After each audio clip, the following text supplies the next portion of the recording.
express your daughter as a big Tory for whatever reason. I think we've started an episode. Absolutely. But yes. Yeah. Yeah. Hello, friends. Welcome to Tanked Up, the podcast all about video games and craft beer. I'm one of your hosts, Ben. It's episode 418. I'm here with Aadil, who's eating pizza, and Lucy. Hi, and hello from Aadil, who's Hi. got a mouthful for the pizza. Literally, I'm like, who shall I say first? I'll say Aadil. Pizza straight in the face. Perfect timing. Perfect timing. Let's open up some beers. Lucy, have you got a beer this evening? Yeah, I've been saving this one. It is a Deya. Nice. And it is a big stout, no sweeties. Viva Chelt Vegas. There should definitely be. There should definitely be a place called Chelt Vegas. Have you had this one, Adam? That's very nice. Yeah. Oh, this was the Deya stout that you had, Aadil. Yeah. Oh. I couldn't remember if I had it at the pub or on air, but I think I've had it on air. I've had it. Yes. Yeah. Okay, I thought. Well, I was like, how many 12.5% Deya stouts are there? Because I did recall that. But yeah, it's the same one. So we will contrast and compare. Yeah, there's nothing else on this. No flavor text, just a 500ml can. So that'll be fun. Nice. Okay. Yeah. I'm going the opposite end of the scale this week. I'm drinking a 4% beer, but it's a new beer from Wiper and True. It's called Parasol, and it's a peach and lemon iced tea pale ale. I don't know why I was drawn to this one. I just sort of saw the nice little art on the front. I was like, nice and simple. Yeah. I'll have that. Without really knowing what kind of beer it was. There is a little bit of flavor text. Sometimes you want instant and absolute refreshment from your beer. That's what's on the menu with Parasol. Inspired by the classic flavours of a cool glass of iced tea, we combine subtle peach and lemon with balanced complexity and tannins from tea. First quenching, satisfying and very delicious indeed. Get that one poured. Aadil, when you're ready, what are you drinking tonight? Yeah. I was just at the pub for a bit, so apologies if I'm a bit more rambunctious than normal. Ha ha ha ha. It's alright. I will be after this. One of the things that did come out of that visit was that Ben at the Hop Knocker had basically Untapped and a couple reputable pretentious places were rating this place. So we jumped in. It's the Weekend Project's Flower Mountain. So Weekend Project has a few beers out now, but they're fairly new. I've had some of those. Yeah. We're just bouncing off each other here, aren't we? Yeah. So Flower Mountain is a dank and tropical combination of both Cola Nelson and Rawaka Sub-Zero Hop Keef from New Zealand, layered on top of Citra BBC and a sprinkle of Mosaic. 6%. And so again, it's a floral NEIPA. 6%. Gorgeous little can. Nice and simple, but their art is really very nice. Deep. What I like is if you thought of the art as just like a banner, very simple can design, but then there's so much light detail in the art that just makes this a very interesting looking can. But so 6% floral NEIPA. That's what I've got. Yeah, I've had a few of those over the last couple of weeks, and very much reminds me of Baron or old school Deya. Just really, really enjoying their beers at the moment. So yes, they do seem like the hot new stuff. Deservedly so from what I've tasted. And I had the notes from in episode 415, which recently everyone can go and listen to. That you drank Meadows. Yeah. And I think I've had 2 others since, but I was like, these are too nice to say for the podcast. Give me some of that. Good. But we'll come back round to you, Lucy, for the notes, the Deya notes. Very, very, very, very good looking beer. Poured with, probably about 1.5 like honeycomb looking head. It's dissipated now, but yeah, just the solid black color. Ooh, yeah, getting like sweet honeycomb off the aroma as well. Dark chocolate, coffee. Yeah, just really decadent smelling. Nice. Ooh. Ooh. Ooh. That's very nice. It's very nice. Because it doesn't have a lot of sweetness.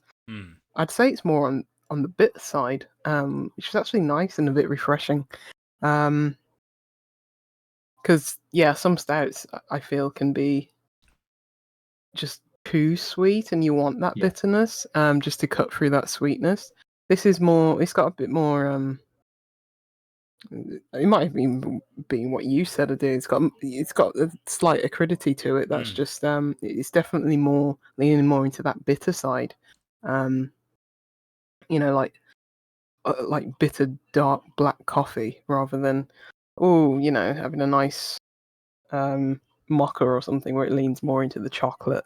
This is nice. And I think that it needs it being 12.5%. You need that bitterness. If you want something more on the sweet side, I'd probably opt for something else, maybe like an Amundsen beer or something, or a Brew York. But this, is definitely leading into the more bitter, which is funny because like a lot of their beers are like, some of their stronger IPAs lean into that sweeter side, whereas this is like sort of going in the opposite direction. But it's very viscous. Definitely getting like a lot of body to that. Like, nice mouthfeel, just like all that bitterness just like coating your tongue. It's and it has a long bitter finish. But yeah, that's really nice. Sort of reminds me of like some of the Siren Barista Project beers that Oh yeah, of course. Yeah, because those are very much about more coffee forward and stuff like that. So yeah, this is really good. And very dangerous. Like the viscosity is there, but it's not cloying. It's not it's not unmanageable. So it's like and that bitterness cutting through everything. It's like this could go down very quickly, but there's enough of that lingering bitterness where I don't feel compelled to like just keep sipping at it, which is nice. Even though I want to, because it's very nice. So yeah, that's really good. Really good. Take it slow. I don't want to. It tastes so nice. Take Maybe I it should as just have some of quickly this. and or slowly as you want. Maybe I should just have this G&T in between. Good. Well, completely different to yours, as expected. The Parasol from Viper and True, a little hazy, a little translucent. You can see through it. It's a little bit more straw in colour than you get on the camera. When I crack the can, a huge nose on this beer, like massive, like it is full of peach, and you get that little hint of lemon in there as well. I know it says it's a peach and lemon iced tea, but you're getting those two flavours in that nose, really, really big. It poured pretty bubbly, pretty carbonated, but I poured it quite quickly, so that's dissipated a reasonable speed. It's very refreshing. Wow, okay.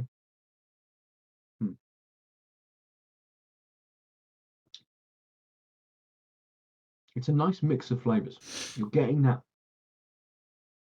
peach as that kind of leading flavour. It's that kind of instant bit of peach, but that doesn't disappear. It's just joined quite quickly by the sort of the more tannin kind of flavour to it. It's not quite a tea flavour, but it's this kind of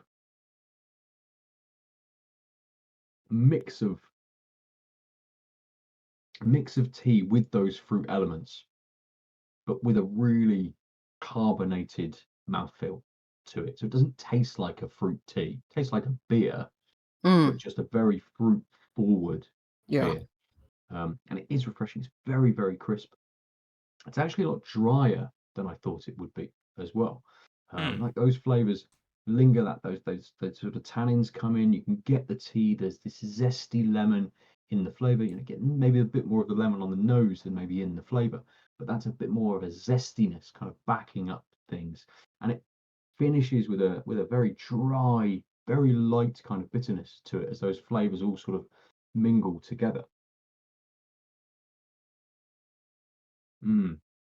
It's very nice. It's you know, at 4%, you would think it would go quite quickly, but I think because the flavor is so strong, Yeah. it comes across quite perfumed almost. It's almost Interesting. like, because it's quite strong. I don't know whether it's just that mix of flavors, but it's just you know, you put your nose in potpourri or something like that, and Yeah. mix it. It kind of almost burns the back of your Yeah. sort of nostrils or the back of your throat a little bit. This isn't quite there, but it's very, very close. I can feel that right at the back of my throat, kind of slight, stronger element to it. I think that will stop me from drinking this quickly. Right. But it is a beer where, because it's dried me out so much, and that initial flavor and the nose and everything is quite strong, and the mix is really nice. It leaves you with a good kind of flavor. I don't have to pick it back up, even with, as I was saying, even with that dry kind of finish to it. So this is a nice combination of flavors, unexpectedly, I think, for me, because peach isn't You're one not a I peach man. Yeah. I Yeah. was generally just like, gravitate to, but it's yeah, I think the flavors as a mix works very well. nice. Not much more to say on that. We'll come back to it at the end of the can, Hmm. and we'll come to the weekend project. Yeah. So it poured with maybe a figure of head that's missing now, but like super hazy, basically opaque. It that nose is like got just the right hint of malt amongst a slight sweet, like the main notes of the nose are sweet and citrus, but it's just got a bit of a malty backbone that just gives it, like, it makes it a fuller nose. Just really, really lovely beer to smell.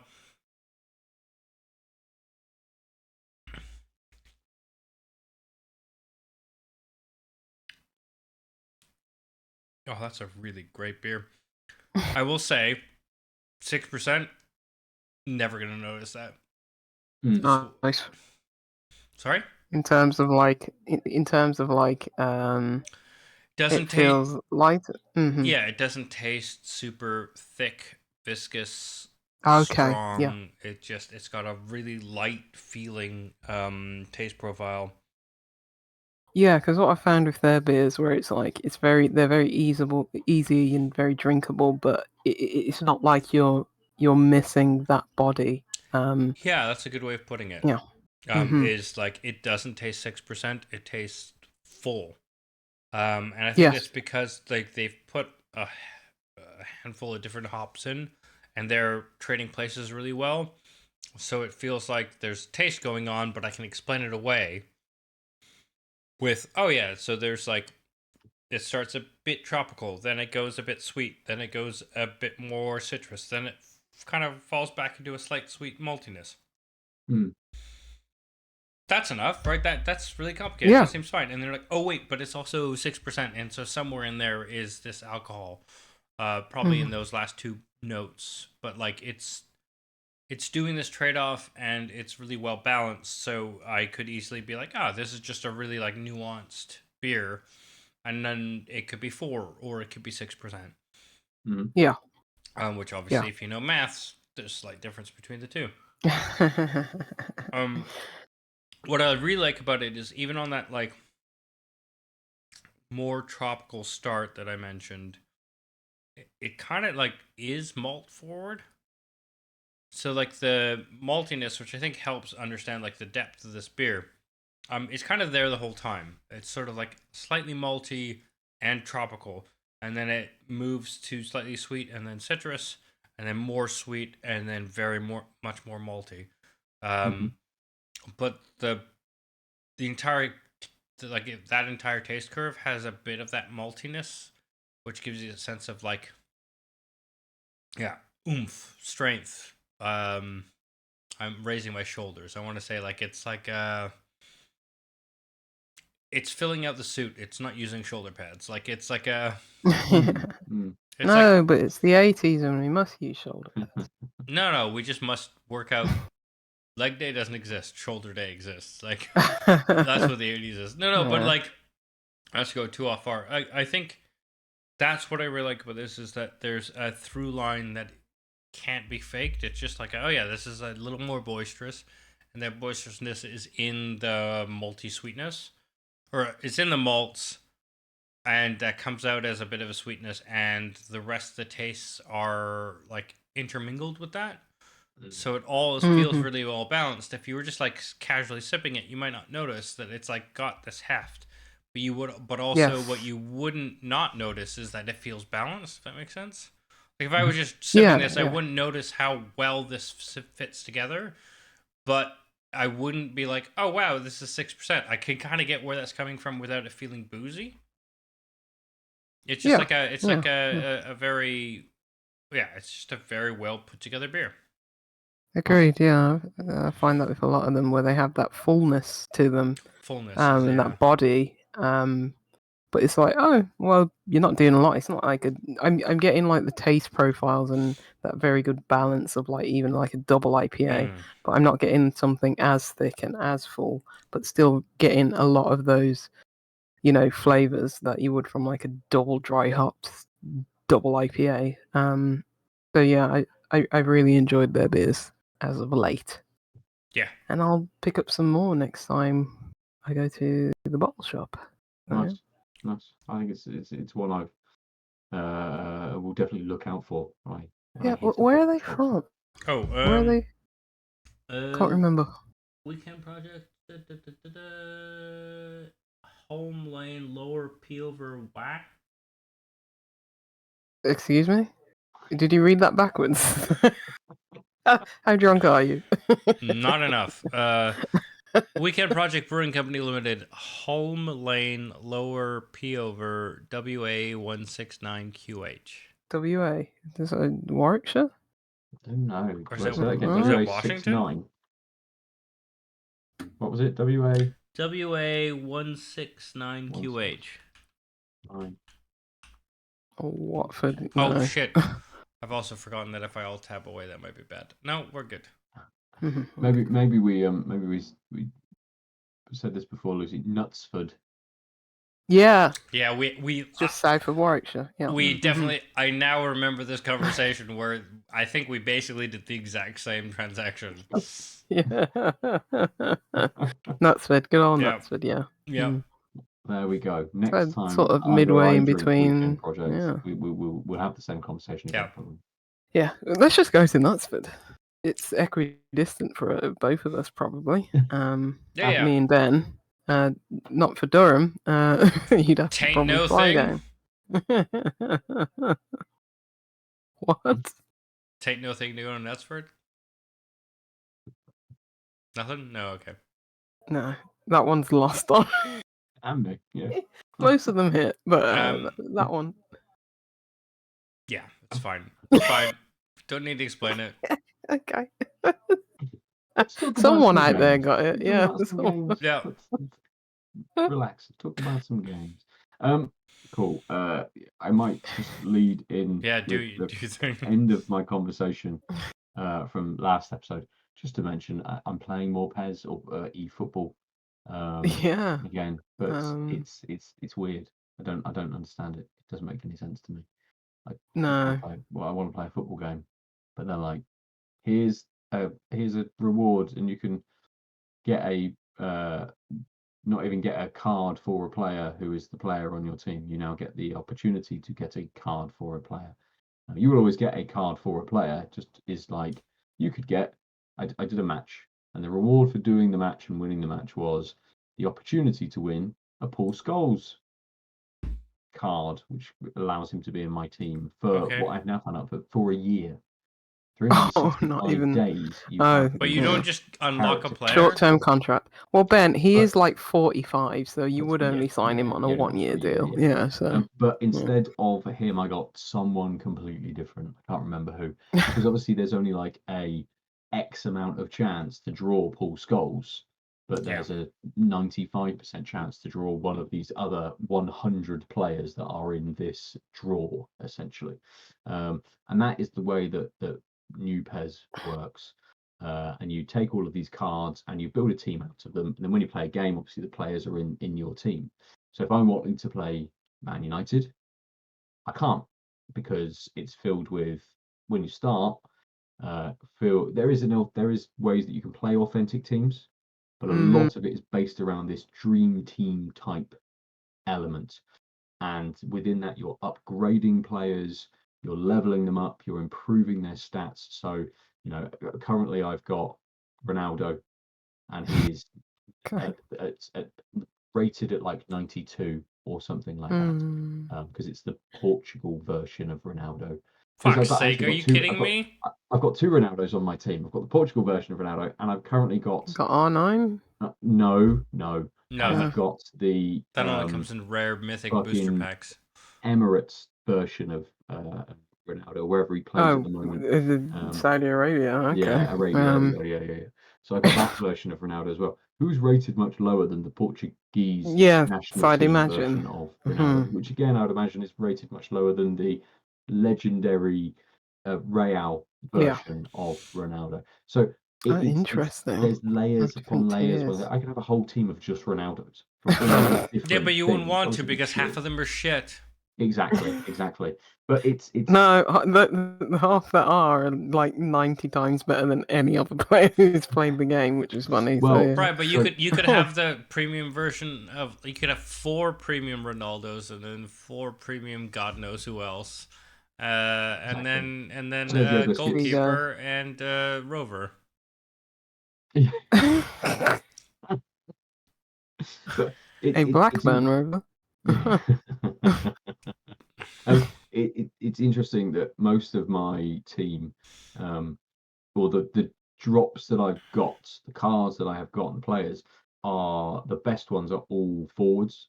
So all of my defense is like mid-tier defenders. I've got like Frimpong, great, good young player. I wanted him to come to United, decent. but he is on PES. It's not PES. I keep calling it PES because it's what I think it is. But in this current version, he is not affiliated with a club.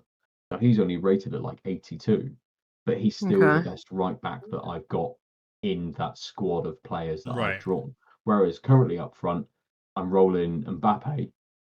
I've got Fernandes behind him. I've got Ronaldo on the left, and I've got Foden on the right.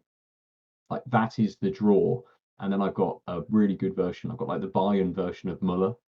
I've got the German version of what's the player's name? But I've got a really reasonable top 6 players to be able to play.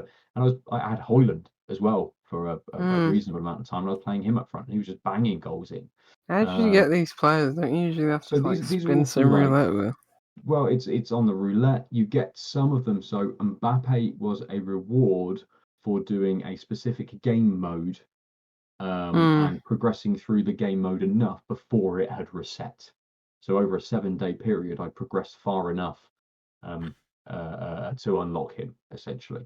And I think Foden was a login for X number of days. Yeah, I'm not gonna lie, Ben.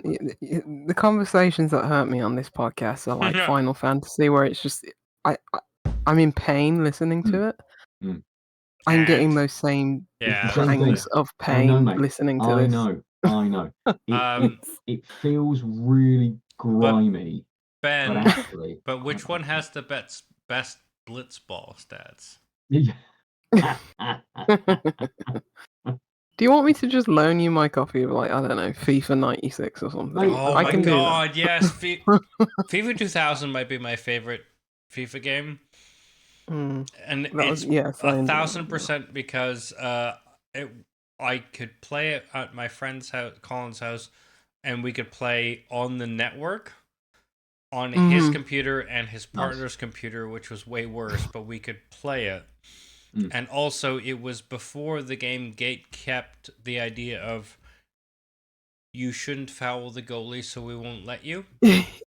Right. Yeah. And So before they got rid of the dirty got rid of, like, L1 yeah. tackle, yeah, Yeah. so the leg cruncher. I constantly lost games to Colin because I ran out of players. Yes. Yeah, because he'd just be like, no I forfeit just of the played match. so aggressively, and like it wasn't like in some of the tackles probably were fair, but like it wasn't great at ruling The leg crunches. Yeah, but Mm, most the of it L1 was or R1 or whatever it was. most of it was just like, nah, fuck it. Yeah, FIFA died the day they got rid of that bone crushing tackle. Yeah, They should have kept it in because it's like sometimes you just want a my red choice, card, you know? right? Oh. Like it's autonomy. Yeah. Sometimes you just like, okay, the game's gone already. Let me just end this player's career, and then. Well, also, it's not like it had such a good season mode that player's career was actually ended. It was just that match. Mm-hmm.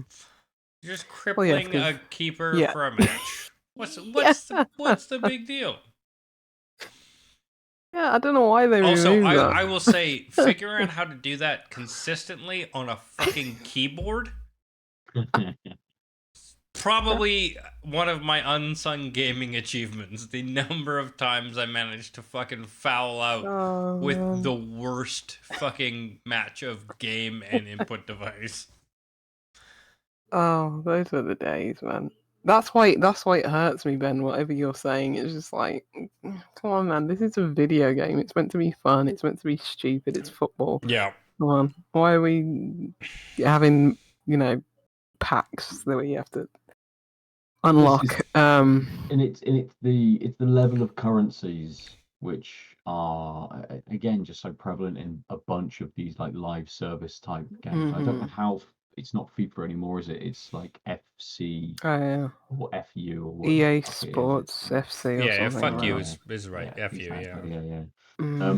And I don't know what that's like. I think I've got the last year's version came as a PS Plus download like a couple of months ago or something, so I could go and play that just to compare and see what it's like. I don't think I will. No, the modes in those games that are fun are genuinely fun. Are the ones the teams or whatever, the clubs or whatever, when you can play with multiple people online, and you can basically do like have your team of 11 and just 11 different players playing. Yeah, that is always fun. I've always enjoyed that mode, but where everything else surge forward for no reason whatsoever. Just like, just stay in your position.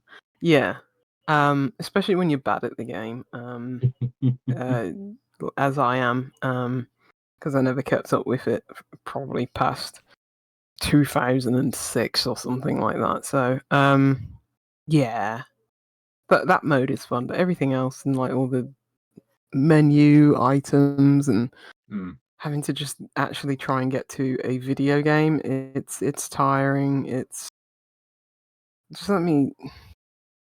I mean, it's bad. It's like just let me plug in and play. Like, there's no reason for you can have all that stuff, but there should just be old person mode where you just which sad as it is to say, that should be an accessibility mode. Like, absolutely. It doesn't get rid of everything. It just highlights the thing to click. So like, yes, you don't want any of this crap. It, like, do this one. Like, great, cool. Yeah, we're playing. You don't want any of the crap. You don't understand what a loot box is, or a season pass, or any of that. You don't Tick have the old to. person mode. Yeah, they should genuinely have that, because all those kids will be like, I like FIFA Ultimate Team, and I don't want to play as Heskey. I want Prime Haaland. Yeah. I think that's what eFootball is trying to massively lean into, right? It's taken the Ultimate Team mode and just expanded it into essentially the whole game. Sounds even worse. There's a it popped up today when I went on saying that the new edition is coming, so the 2025 edition, which I think will probably just be like it'll be an update to update players, teams, positions, stats, those That kinds sits of with me a things. little bit better than having to buy a completely new game each year. Yeah. So at least there's that. But then you Yeah, and have it's all the free, other right? terrible stuff on top of it. Yeah. But I guess you could pay for FIFA and have all that horrible stuff on top of it anyway. So Yeah, and then pay even more for Ultimate Team and yeah. all of that sort of stuff. Where I think with eFootball, they're like, cool, here's the base game for free. Do what you want with it. And I'm not Mhm. going to spend any money on it. No. But Mhm. it's kind of one, if I wanted to give Konami some money, cool, I buy £5 worth of something, and that Mhm. translates into several goes of the player roulette something. The pachinko And machine. then it's Yeah. and then it's kind of like, cool, I've ended up with a bunch of shit players from the Yes. lowest Greek I ended up league with available. I'm trying to think of a really bad oh, what was that guy who played for Liverpool? He was like their striker and was really bad. Was he bold? What was his name? Anyway, yeah, he was really bad. Yeah, any terrible Liverpool striker, that's who you'll get. You'll be like, I spent £5 on this person. Yeah. Yeah, Jay they're like, Spearing. Yeah. Jay Spearing. but it will advertise it to you like, cool, do this roulette 10 times, Yeah. and you're kind of guaranteed to get Salah or something like But that. that's not how You're like, roulette works. well, yes, exactly. And you're like, well, I've only got 9 goes. So Oh, wow. So they even like lie to you about how the odds work. They're like, "Oh, if you only had one more go, you would definitely have got it, even though it's but I it's fucking quite, hate all of this. It's so yeah, stupid because all I want to do is play a dumb sports ball game. Yeah. yep, yep. I'm very so going back to Lucy's other love in life, Final Fantasy.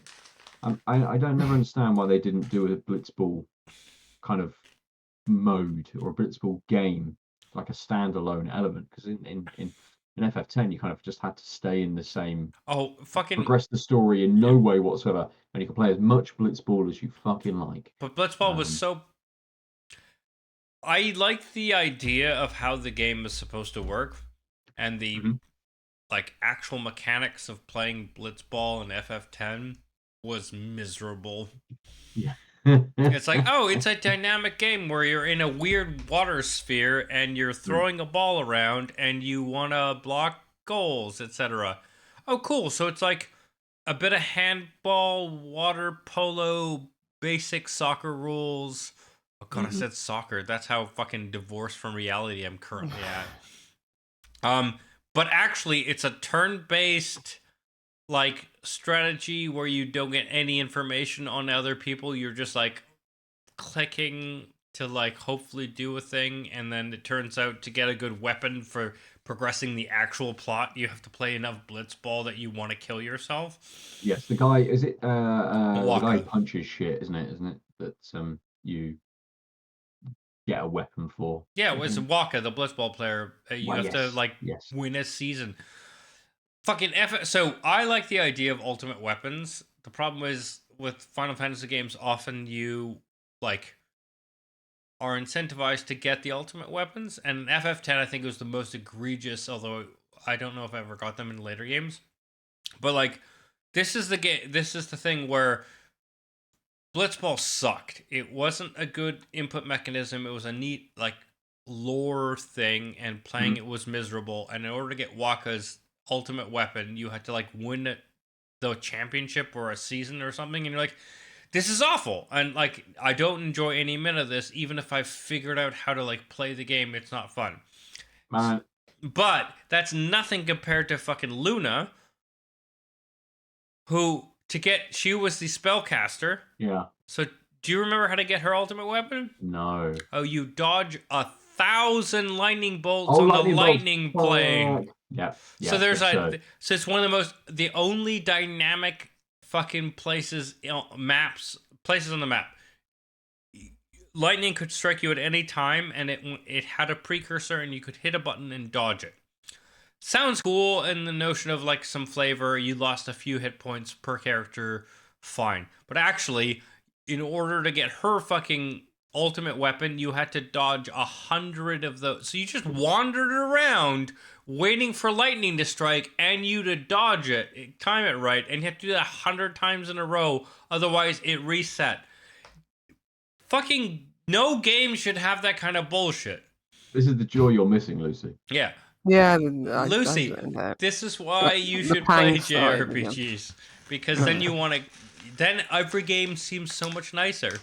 I mean, I played Pokemon. That put me off RPGs forever. And that was like I remember RPG Light. I remember in EverQuest, obviously big MMO game, that to get your class's ultimate weapon was, again, it was a massive slog, right? It was kind of a world-totting dungeon raiding thing. So it was kind of like, cool, to get this ultimate weapon, I have to do like this 10-part quest, essentially. And first part is like over here in the highest level zone. And you're like, cool, well, I'm the highest level, that's fine, I can go and do that. And you do it by yourself. And you're like, cool, now you've got to raid a dungeon with all of these people and get this very specific item to be able to then do the next thing. And it was just fucking convoluted as shit to go around and do it. Like, EverQuest is one of those games where, like, no one will ever know any of this shit. You have to look at guides for everything in that game. Apart from, like, the first area. I always remember with EverQuest, I kind of created a character, but your starting zone was based on the race that you were. And I wanted to play with my friend Dave and Mr. Towsey, who's been on the podcast several times. And he was like, well, I'm in this starting zone. It's the easiest starting zone. It's surrounded by all of these things. Your character needs to get over here. So you need to basically run across the world through all of these high level things. And you could do it. I remember kind of being like, cool, I'll come to you. So I ran through all of these zones, zoned into one area, and as I'm running across this desert, this giant spider is on the top of a sand dune fighting like 20 people. I'm like, that's fucking cool. This is why I want to play games like this. Yeah. And I ran over and I'm like, cool, I'm going to get involved. I ran over. I dumb. just got fucking one-shotted instantly and died and went straight back to the original starting zone. I was at. So I had to just fucking run across the world again. And I'm like, I can't be fucked. I'm just going to level up until I get to a point, and then we can just play together. Let's just chat on TeamSpeak or something whilst we're doing this instead. So yeah, ultimate quests, ultimate weapon quests, all of this sort of shit. It's all fucking points. Loot boxes, football games, everything. So what I will say is, at least there was for no money, just my own sanity and time, I could unlock Luna's weapon. Sure. There was no RNG. Well, there was a lot of RNG, but there wasn't an RNG where if I did everything perfectly for 5 hours, 12 hours, I wouldn't get the thing. And this is what I really hate about especially the FIFA, like going to like loot pack, like sort of unlock, like you have a chance to get the thing. It's like, no. That's probability and certainty are fundamentally different things. And a lot of tech has started treating the former for the latter. It's like, no. It sucks when you are the person who gets the bad odds and you've put 30 hours in and you've hit the button and the game is saying... always wins, man. Come on. That's why probability sucks. No, probabilities are fine. It's just when you attribute spending money. Yeah, but like it's not a way of... It's not a healthy environment to build a game around. No, sure. I agree. It might be a profitable one, but it's basically never a healthy one. Especially when it's like there's no thematic reason for it. There's no functional reason for it except profit. It's like, I'm sorry, but like if you want, I'd rather unlock the like Portuguese national team and then get all the Portuguese national players. I don't need to like unlock fucking Ronaldo 7 times and hope I get the right unlock. Nothing wrong. I'm trying to with play sporting Lisbon football. Ronaldo. Also, He's yeah, the better than idea that most Ronaldo players is like who've ever played the fundamentally game. different when he's in 3 different contexts. Well, he is Yeah, but mean, but in if real I life. but if I got Ronaldo in one context and then could just drag him into the other context, he'd be Ronaldo in the new context. But imagine if you got the Manchester United version of Alexis Sanchez versus the Arsenal version of him. Yeah. Do they have like really bad versions of players? They That would be... do. Oh, that's Yeah. amazing. Okay, I love this game. That's great. That's fantastic. So you could have a bunch of really good players, but you've got like All the the shit versions. academy version sort Yeah. of, So of I all got of them. the End Manchester of United career. version of Sancho, who can't even get out of bed, Yeah, as not the opposed to the Dortmund version. Dortmund one. Yeah. Excellent. Okay, 10 out of 10. Best Yeah. game ever. Can't believe we were all dissing it. all of the England version of all of the players, rather than their club. I was equivalent. I was I would avoiding feel the that player- joke, and then I'm annoyed that I didn't just say it. I would field a team of like the best players in the world, but at their absolute career dip. That's the team that I want. Oh, that would be so good.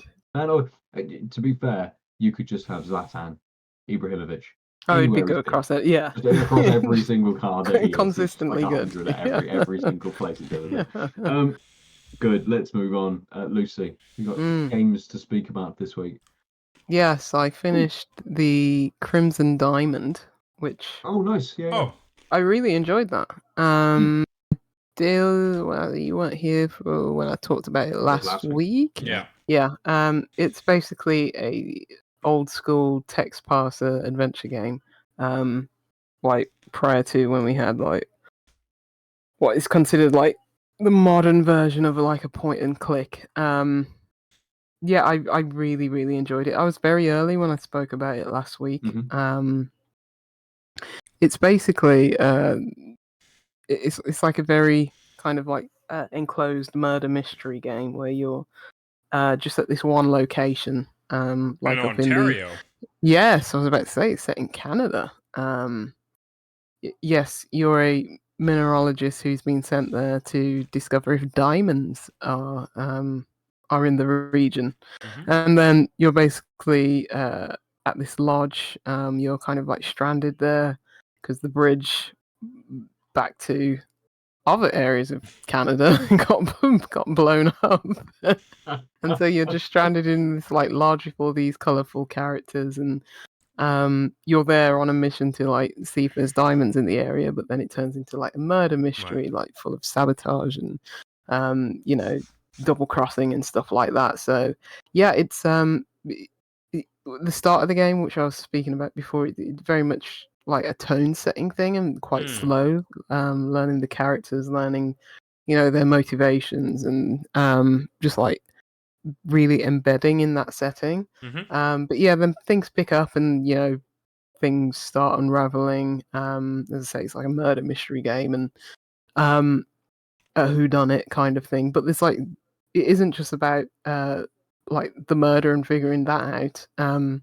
There's like a lot of other strands of intrigue and mystery and investigation that you have to go on. So it's like multiple things, and there's several different endings. So there's multiple things that you can miss and not look into. So it's all about your own, diligence and like actually investigating those things on your own accord, because you don't have to in the game.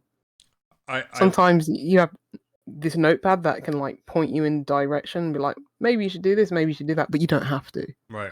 If you don't want to. I will what say, you say? That multiple points in the Steam entry, they're making a big deal about the fact that it's retro inspired and an EGA game. Yes. So it has so few colors. Yes, like 16 or something like that. EGA is insane. Yeah, it's so good looking, and it's like a lot of those screens are very detailed, because you're in the one setting, but it has these different like kind of like cutscenes and stuff like that. So it's like it's just very well done. The pixel art, it's incredible. I mean, I think it's such a neat idea because, like, by saying they're an EGA game, they actually aren't committing to a resolution. They're committing to a palette. Exactly. So so I wouldn't be surprised if this is just like 1,000 times more pixels than one would normally get in. Yeah, it absolutely is. Palette. Absolutely, but like that's exactly what you want as like a ballast for making something feel super old, but not people hating it, right? Exactly. Yeah, because it still has a simplicity to the art. No one but, remembers like, what EGA felt like because, of course, EGA came with what, like maybe 320 by 240 max resolution, which would look like shit, let alone with 16 colors. But I'm guessing this is closer to 720p. Yes. But with 16 colors, which probably still seems awful to everyone, but that gives you the vibe, right? Yeah, as you say, like looking at it, it's very simple from like looking at it from like a bit outwards, but then you look at it and like the density of pixels is quite incredible. But yeah, it retains that very simple color palette, and it's really well done. It's simple but complex at the same time. It's just like but I really very will evocative say, of that like, age. 16 colors does super limit you, and like just like looking at some of these screenshots, like it just can't not look old because I mean one of those 16 colors is this bright teal blue, right? Like yeah, and like but it does such a good job of like doing the contrast between like night and day, because obviously like the use of like still getting like of shadow and like just really creative ways of using that very limited palette. Yeah, but it's like a lot of games, especially back then, like they got creative because of the limitations, and this is enforced limitation, but it's so true to that style, and it just works really well, and it's just very creative how they've managed to make it look like a modern pixel art game, but keeping that I think that's the that key. old look. Like, so the art is they fantastic. picked a limitation that gave them freedom, but would enable it to feel shitty and old. Yeah. But absolutely, like not actually look shitty, just feel shitty, if that makes sense. Yeah. Honestly, just looking at these screenshots, I'm like, I kind of want to play. Like, it's 11 quid. If you're saying it's decent and it gives me these throwback feels. That's the whole thing about it. It's like it was very nostalgic. It's very in the style of those, Sierra online games. It like Roberta Williams, we spoke about it last week, like endorsed the game, and like Colonel's Quest is like the inspiration for this game. So it's very much that. And I think, I mean, if you play the text parser game, you know the limitations of that as well. But the game is a bit more modern in the sense of like more quality of life. Like, you don't have to be as rigid in what you text, what you put. There are some little cases where it's like, okay, this wants me to be very specific. Like there was a making dynamite plunger, because of course it's a point and click game, and it's like I was like, press plunger, and that didn't work, but push plunger did, and it was like, come on. But it's like I didn't feel too bad about using the guide in those sort of circumstances, and it's like the guide is just immediately available and it gives you hints. It doesn't just straight up tell you the answer, which is nice. So there's that quality of life thing. Can I just finish your thought? Yeah, it was quick anyway. And another quality of life aspect is like there's shortcuts to the text parser. So if you want to talk to a character, you can just press T for talk, and just like each name has like a abbreviation. Or if you want to ask about, you can do A space AB, and then whatever you want, and just pressing the space bar as well just brings up the last thing you said. And yeah, there's a lot of quality of life things where you can follow a notepad, and I wish the notepad was a bit better laid out because it's using that same crappy like kind of look to it, and it's like Right. interface. It's like I wish that was a bit better to keep track of things. If as soon as I leave the locale, I could get more resolution and detail, that'd be fine because it wouldn't ruin the immersion. It would just exactly. Yeah, because the text was like kind of hard to read. Right. So yeah. What I will say is this is a game that released August 15th, 2024. Mm-hmm. And its minimum OS is Windows Vista or later. Wow. The processor is a Pentium or higher 1.2 gigahertz. Okay. It needs DX9 and 250 megs of available space. And God, just reading that just makes that actually gives me the nostalgia feels that like those screenshots did. Just reading those details, like it's literally as bad / simple as the game. Well, it's actually not, because these games would need Windows 3.0 DOS. I was Pentium, actually disappointed when I read the install size. I was like, I hope this is like 50 megabytes or less. But I was like, oh no, it's like 250. What's going on? It's because it's actually got... Must be the music, which is quite minimal. I would have preferred a bit more ambient music. A lot of it is a bit quiet, so... I will say... But yeah, I was like... Balatro, yeah. I was like, why is it not 38 megabytes? Solved that problem for me. I don't think I will need to feel like a modern game can be slim since then. It's fine. I was like, this the is fact too that big you can basically be run on a megabytes. fridge, right? Like... yeah. And fridges have more colors these days than 16. True. But yeah, I super enjoyed it. I think it's a really good game. We don't have enough of these ones that really go back to that old schools. Yeah, actual text parsers, actual throwbacks. With just things that make it a bit more modern, a bit more easier to enjoy.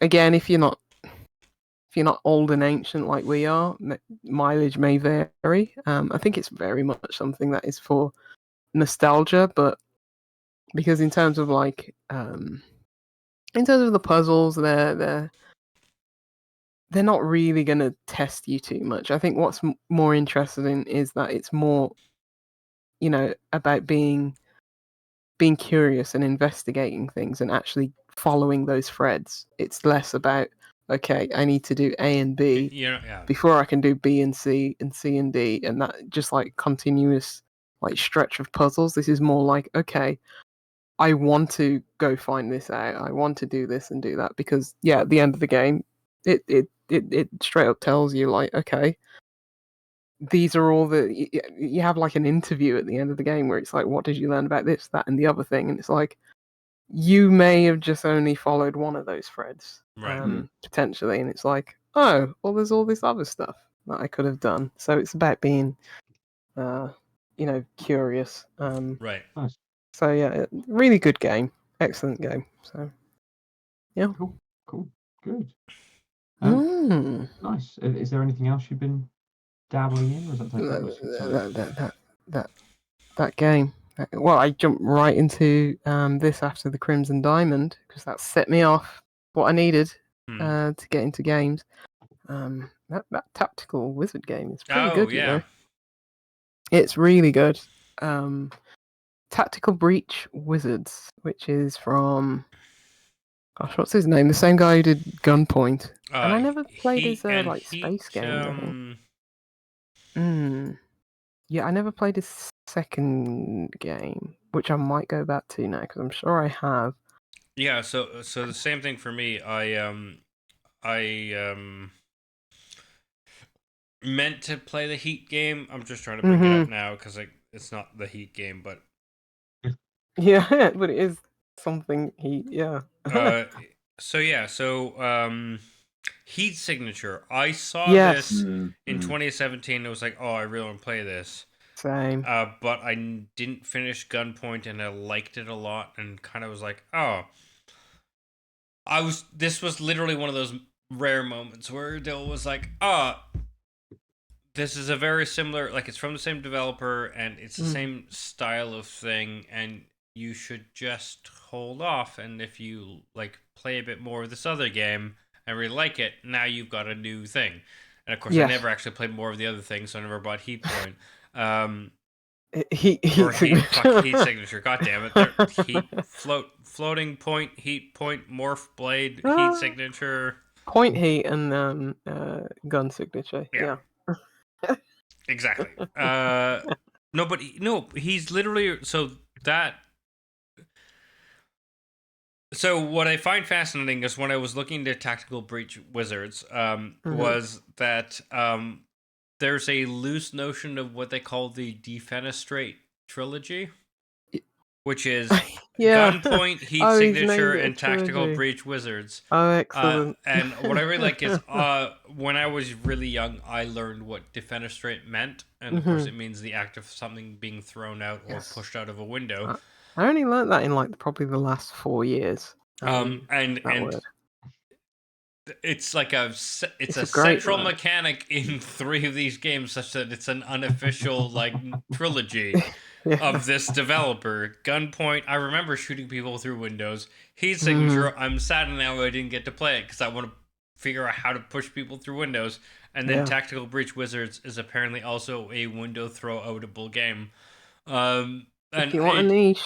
It just made me smile so much when I read this. I was like, yes, I definitely am going to play Tactical Breach Wizards, if only because I like Gunpoint a bunch.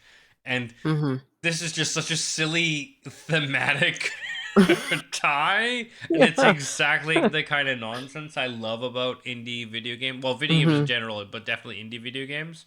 I didn't know he named it the Defenestration trilogy. That's very good. It's so good. Because I was like, oh, yeah, okay.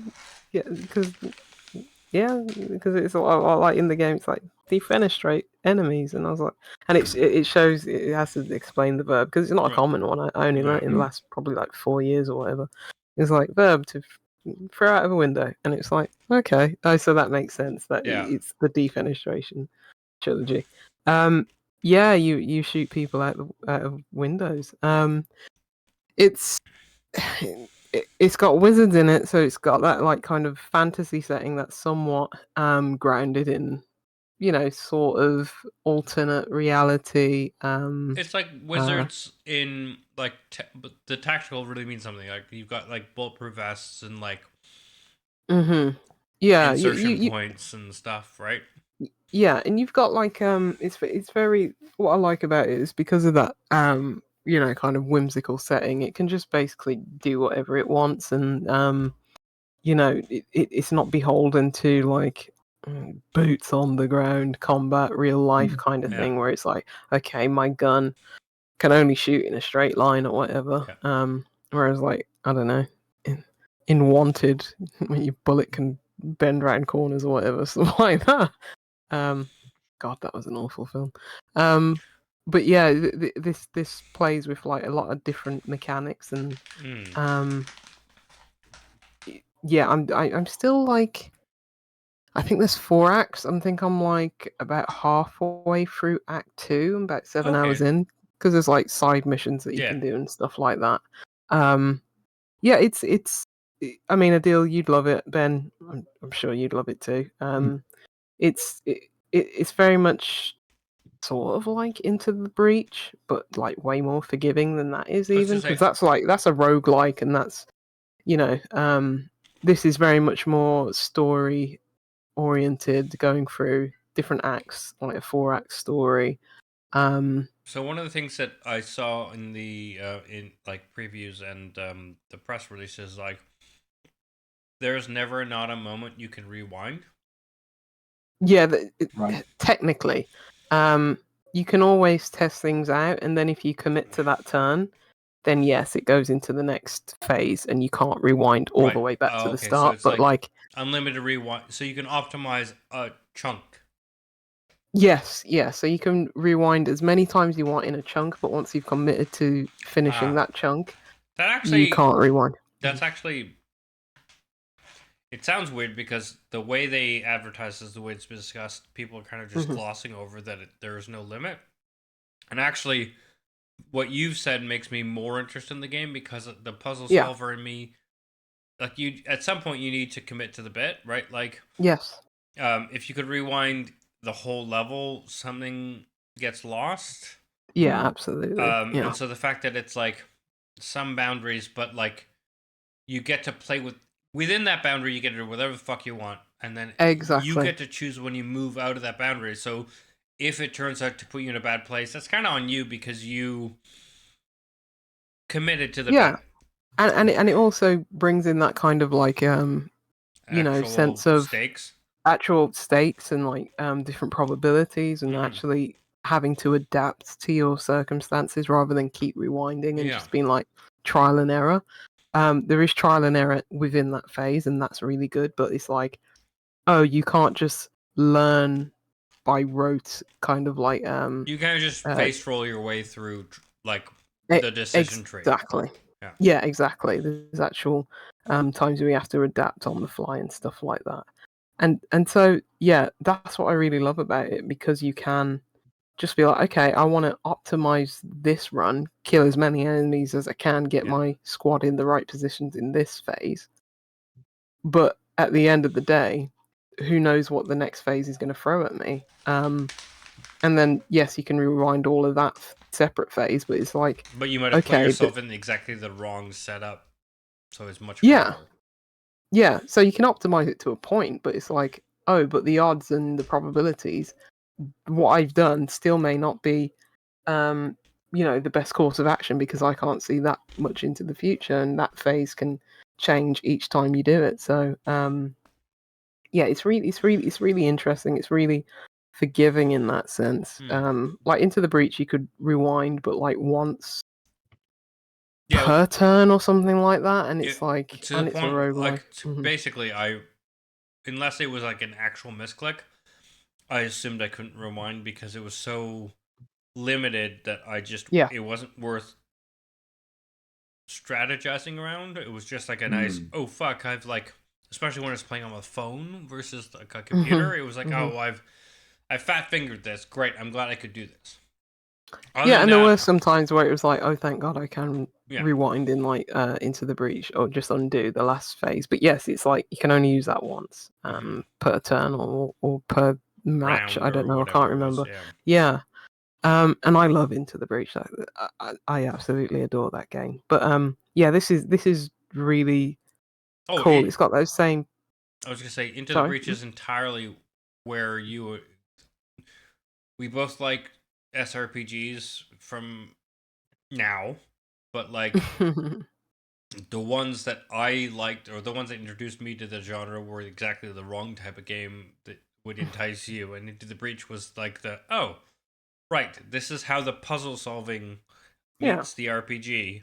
And so now I think you're probably more open to some of the more standard SRPGs because you've played Into the Breach. But that's obviously, you don't want to play the long form version. Yeah, I think that's fair. But I think I've liked, strategy games. I just hate punishing strategy games. Yeah.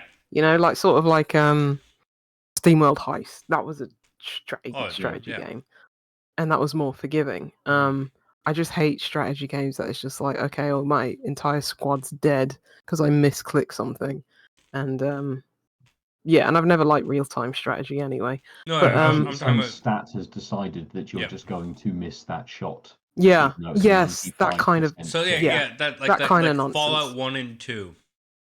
Yeah, that kind of nonsense. Super plot I've never based, liked. but also you can walk in and just get fucked by RNG because it's not designed for that level being a thing that's progressible. It's like,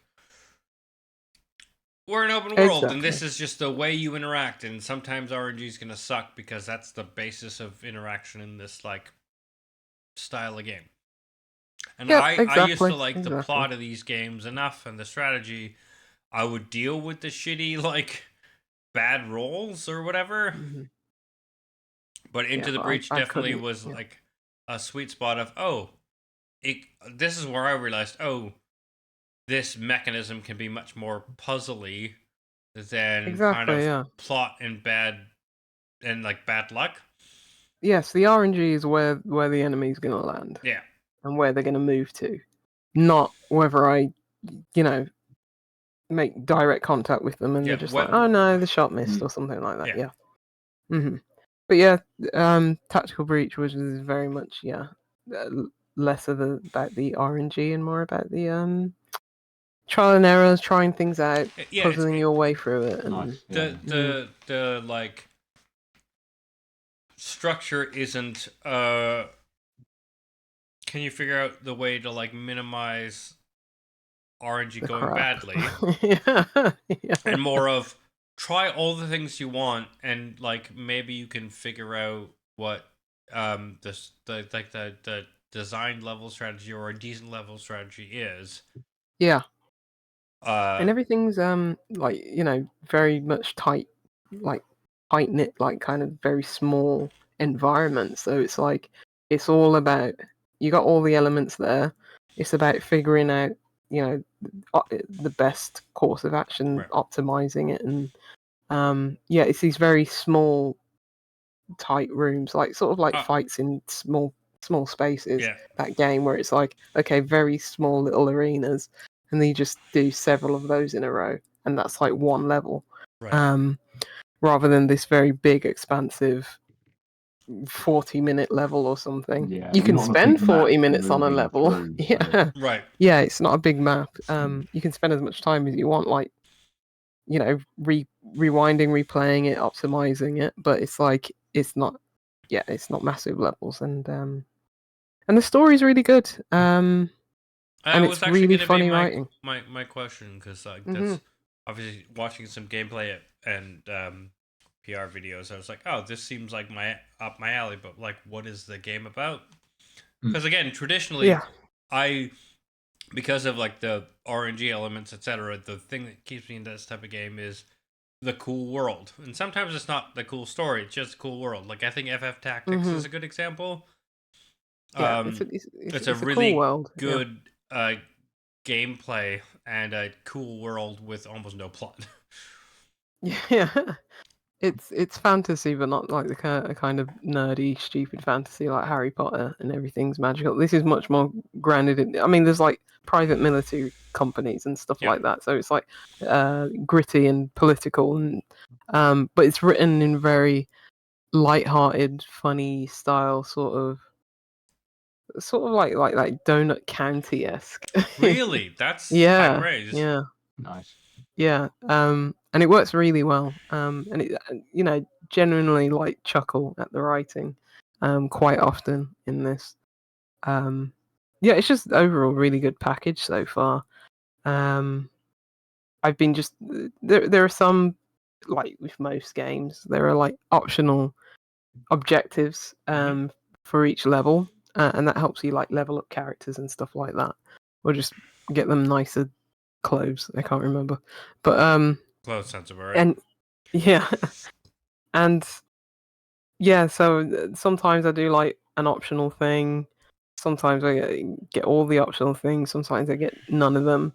And the game is like, these are optional things. You can come back and play them when you've got more abilities, or you can try them now.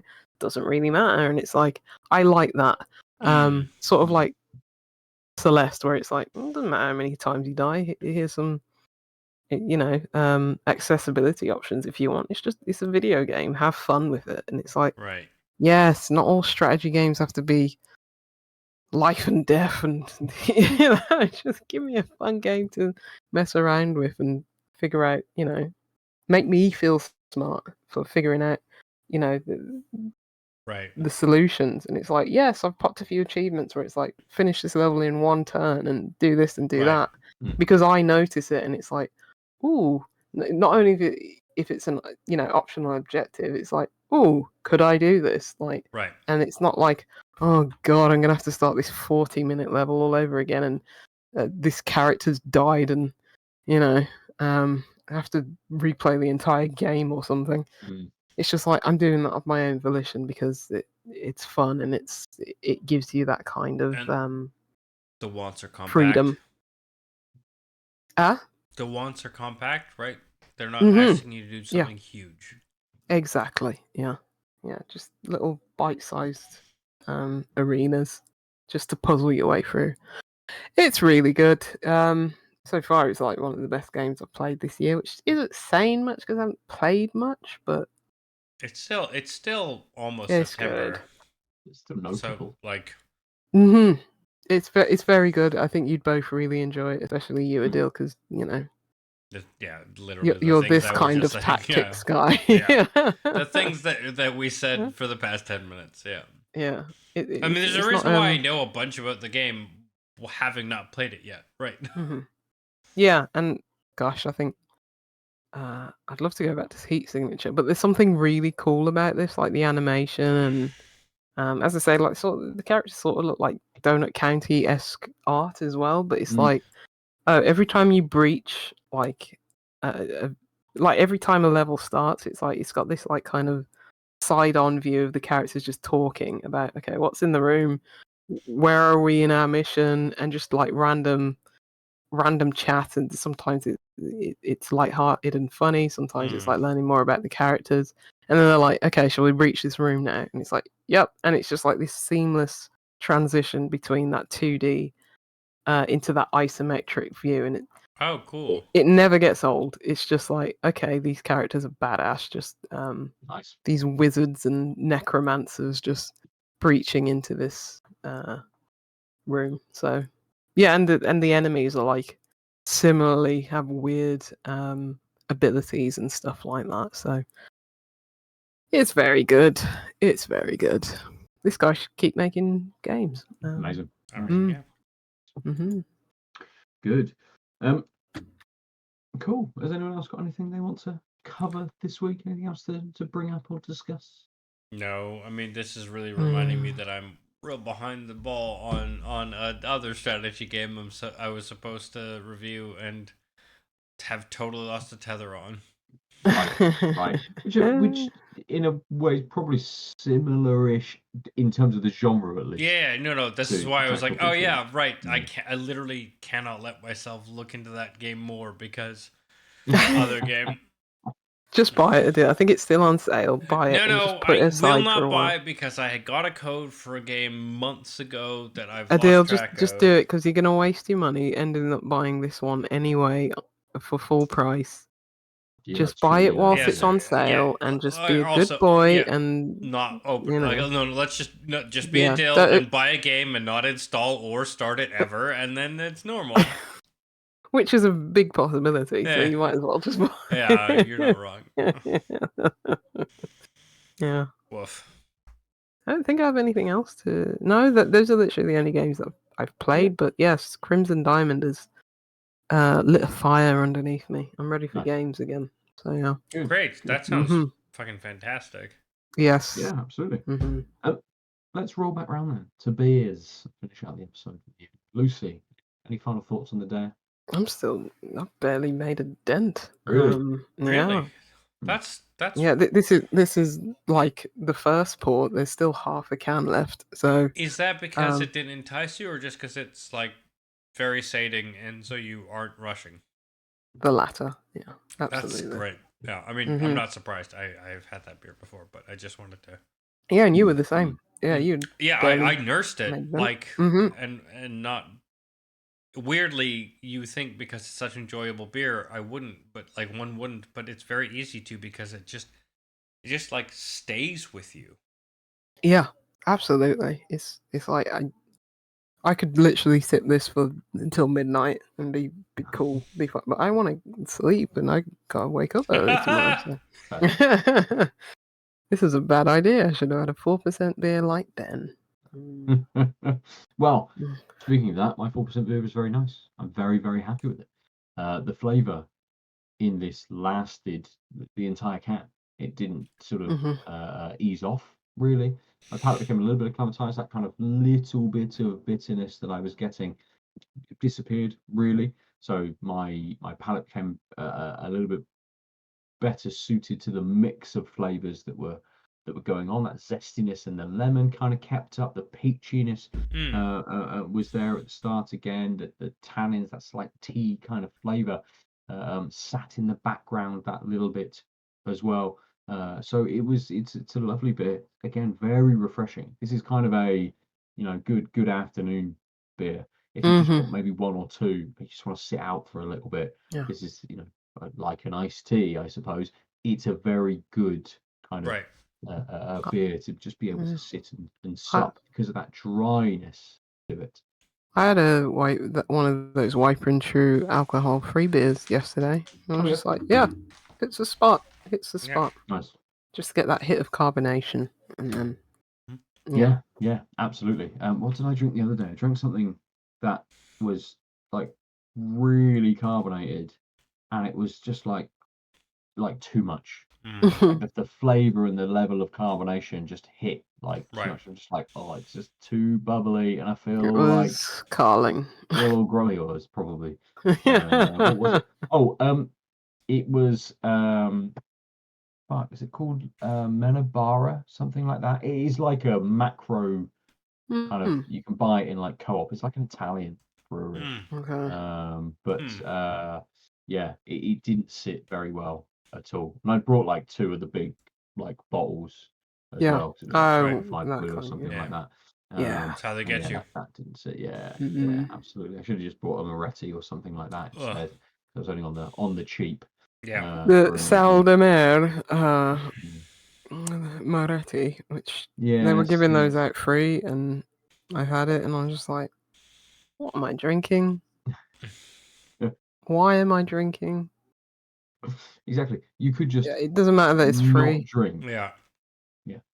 I mean, free is free, isn't it? So. I know, but even that wasn't worth it.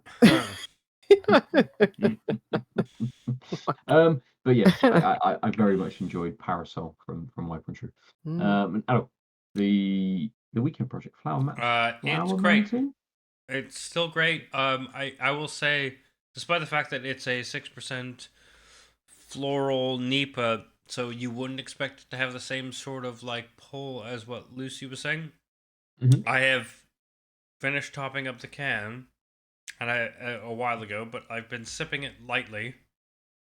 Have this much left. Like it's just again, it's just really full in flavor. This is like a compliment, not a condemnation. It's just really full in flavor, and it's got a light but very good long finish. So I've just not been needing to grab it.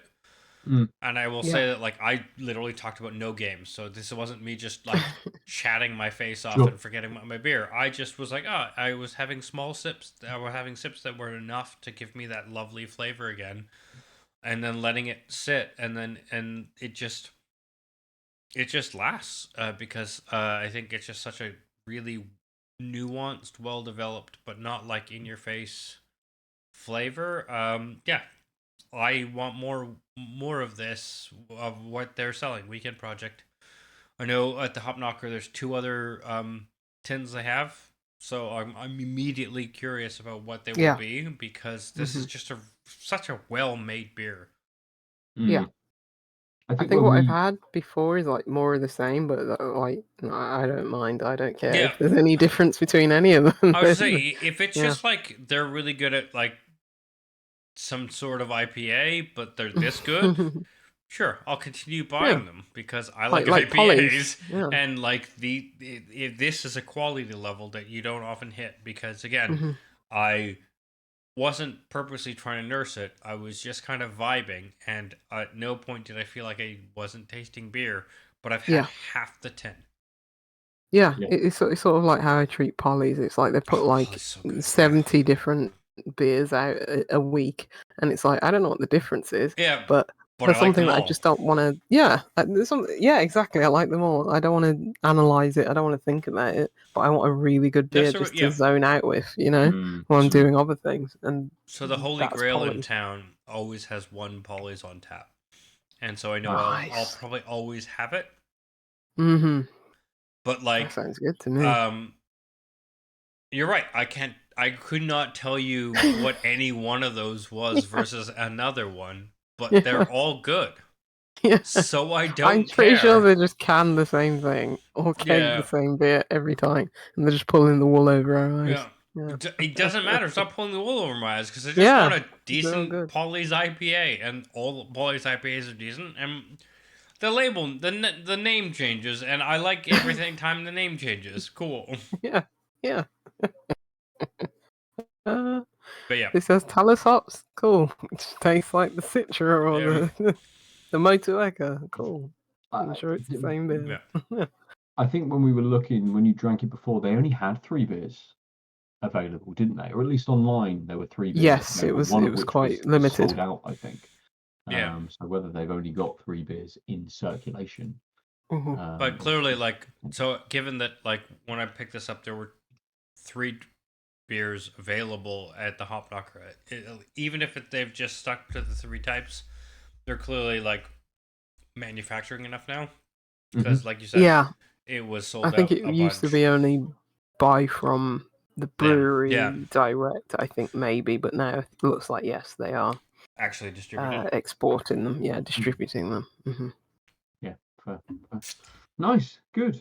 Well, a bunch of good games, a bunch of good beers this week for us. If you want to talk to us about games and beers, go to Tanked Up Cast on all of the socials. Come and join us on Discord as well, and hit one of us up to come and do that. I'm at @Nova_47. Lucy is. It's Juicy Loose 9. Almost forgot. I'm at the Omniarch. Good, and come to outoflives.net to see our beautiful faces and the beers that we have been drinking. If you want the video version, join us over on Twitch almost each and every week. That has been for a little while, to be fair. Yeah, and go to our Out of Lives. Go to our Out of Lives YouTube page as well. Hit us up in the comments wherever you fancy and chat about the games and beers that you enjoy. Thank you for joining us this week. We've been Tanked Up, and we'll see you soon. Goodbye. Ta-ra! Drink up. Oh.